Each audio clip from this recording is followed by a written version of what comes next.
শুনলে অবাক হবেন, জাহান্নামীরা অনেক লম্বা এবং যন্ত্রণাদায়ক শাস্তি ভোগ করার পর আল্লাহর কাছে 4টি জিনিস চাইবে, কিন্তু একটিও পূরণ হবে না। প্রথম আবদার, তারা বলবে, হে আল্লাহ, আমাদের এখান থেকে বের করে দিন, আমরা আর গুনাহ করব না। আল্লাহ পরিষ্কারভাবে বলে দেবেন, চুপ, আমার সাথে কথা বলো না। তখন তারা বুঝতে পারবে যে তারা আর কখনো এখান থেকে বের হতে পারবে না। দ্বিতীয় আবদার, তারা জাহান্নামের রক্ষক মালিককে বলবে, আমাদের জন্য আল্লাহর কাছে দোয়া করুন যেন তিনি আমাদের মৃত্যু দেন।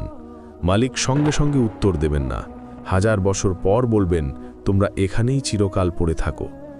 তৃতীয় আবদার, তারা শাস্তিদাতা ফেরেশতাদের বলবে, অন্তত একদিনের জন্য আমাদের শাস্তি হালকা করে দিন।